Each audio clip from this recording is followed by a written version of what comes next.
let's take a look at differentiation. Again, differentiation is the process of finding the derivative.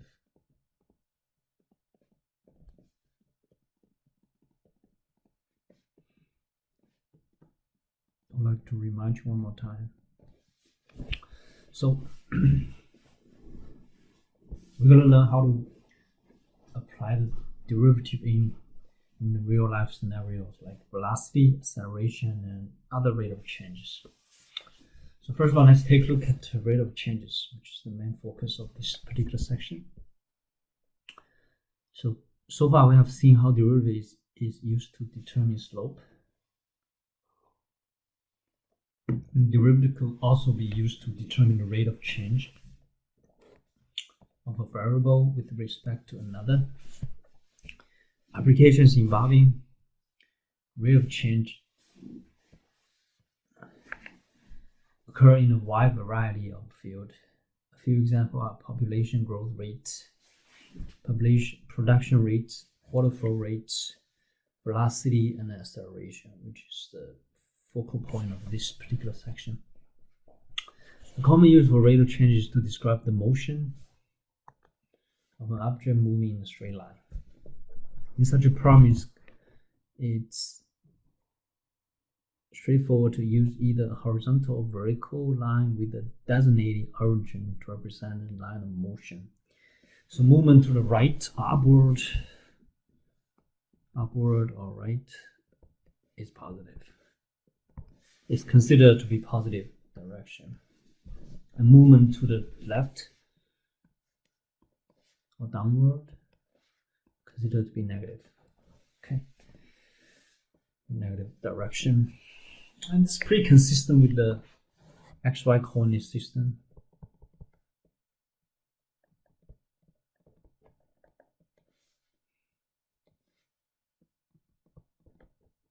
Cartesian system, right?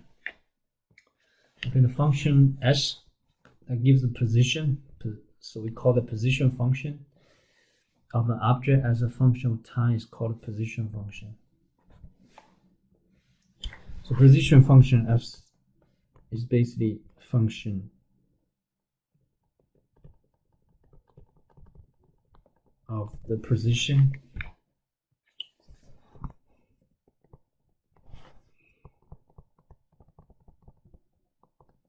at a time t. If over a period of time delta t, the object changes its position by the amount delta of x, which is s of t plus delta t minus s of t, then rate is equal to distance over time. This is what they speed, right? We refer to speed. Speed is just a term with no direction. It's velocity with no direction, without direction. So that's the difference between the speed and then velocity. The velocity is the variable term with the direction. The average velocity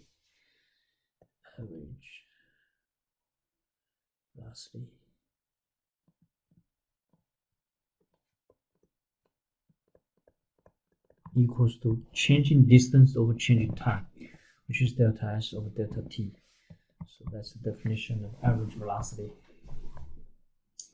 Okay, let's say if a ball is dropped from the height of 100 feet, its height s at time t is given by the position function s equals to -16 times t squared plus 100, typical position function, where s is measured in feet and t is measured in seconds. Find the average velocity over which the following time interval. So this is between first second and second second. And the second. The second problem is between 1 second and 1.5 seconds. The other one is between 1 and 1.1 second. For the interval between 1 and 2, the object falls from the height of s of 1, position function at time t equals 1.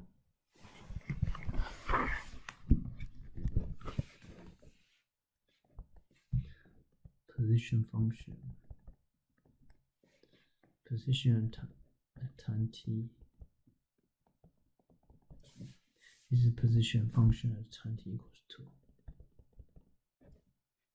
Position at time t. So the position s is 1, which is negative, replace x with 1, so we get negative 16 plus 100 equals 84 feet. Okay. S of 2, at the second second, we get negative 16 times 2 squared plus 100, which is, this is negative 64 plus 100, give us 36 feet. So the average velocity is equal to delta x, change of the position over change of time, right? So 36, notice that we use 36 minus 84 over 2 minus 1 becomes negative 48 over 1. So it's negative 48 feet per second. So that's average velocity. Notice that the answer is negative. And that means it's going downward, right?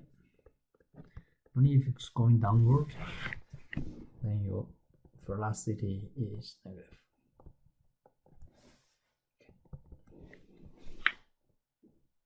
For the interval between 1 and 1.5 seconds, the object falls from the height of 84 feet to a height of 64 feet.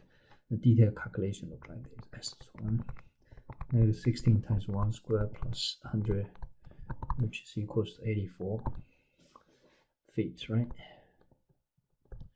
Second one is S 1.5, which is negative 16 times 1.5 squared plus 100. And this is actually negative 36 plus 100, which gives us 64 feet. Now we find the average velocity using change of distance over change of time. Using 64 minus 84, that's a change of distance.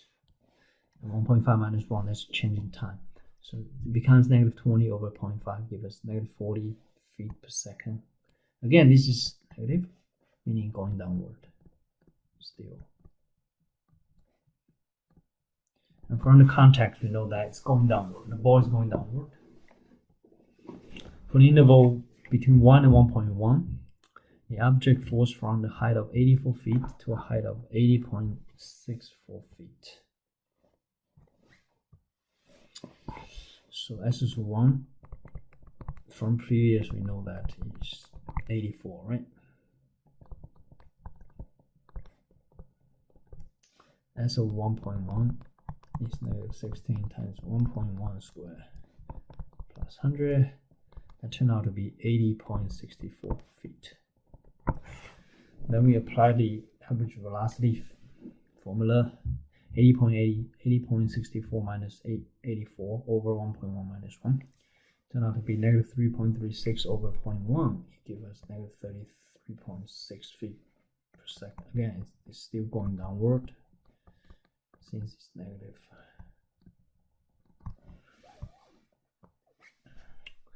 The average velocity are negative, indicating the object is moving downward. Okay. In general, if S equals st is the position function for object moving along a straight line, the velocity of the object times t, v of t equals to limit when delta t approaches 0 for function s of t plus delta t minus s of t of delta t equals to s prime of t.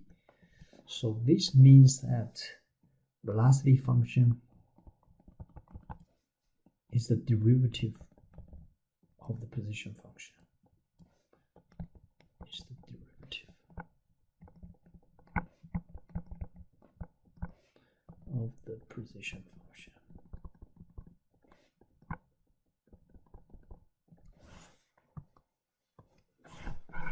Velocity could be negative, could be 0, could be positive. The speed of object is absolute value of this velocity, meaning it's velocity without a direction. and speed cannot be negative. Okay. So this is the key thing, right? Definition of the velocity function using the limit definition. The position of a free-falling object in a grating air resistance under the influence of gravity can be represented by the equation S of t. S of t represents position function.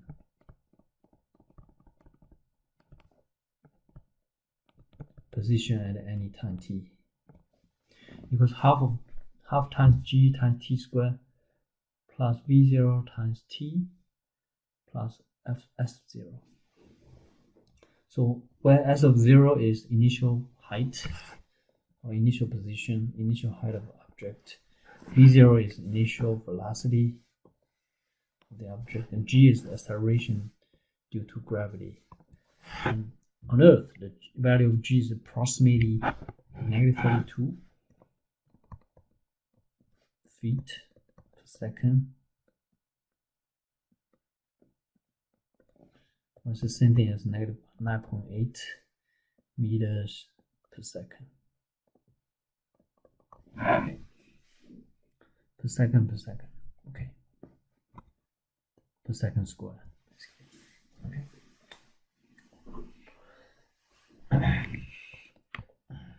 Now we can use this to, you probably learned this in physics, and we can use it to calculate some real problems. At time t equals 0, a diver jumps from the platform diving board, and that is 32 feet above the water. The position of the diver is given by S of t equals to -16t squared plus 16t plus 32 position function. Well, S is measured in feet, t is measured in seconds. So this is a picture describing the motion, right? When the diver jumps into the water. When does the diver hit the water? Think about this. When diver hit the water, position function S of t. When you hit the water, then S of t equals 0. Okay, you can use this to solve for the time t, right? And what is the diver's velocity and impact? Velocity function equals to derivative of the position function, which is -32t plus 16. Now once you find out the time t equals how many seconds, you'll be able to find out the velocity when diver hit the water. Okay, so to find the time t when diver hit the water, let S of t equals 0 and solve for t, right? So we have -16t squared plus 16t plus 32. This is S of t set equals 0. Here you can factor out -16 t squared minus t minus 2 equals 0. And inside the parentheses, the quadratic equation, so we can factor as t minus 2, t plus 1 equals 0. And we use the zero factor properties, setting t minus 2 equals 0, setting t plus 1 equals 0, and solve t. First equation, add 2 from both sides of the equation, t equals to 2. Second equation, subtract 1 from both sides of the equation, t equals to -1. And time t equals -1, this is not a realistic answer. We don't know what is -1 second. Not realistic.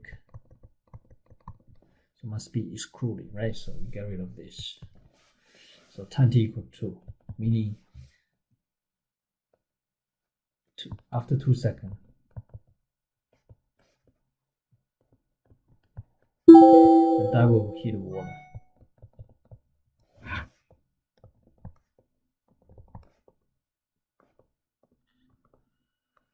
Okay.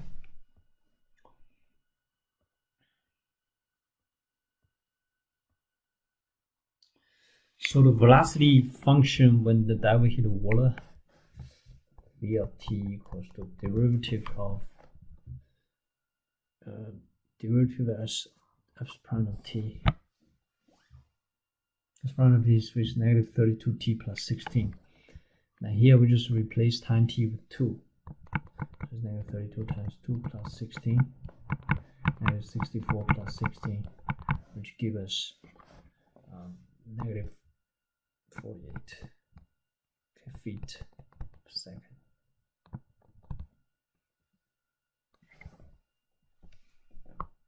Okay.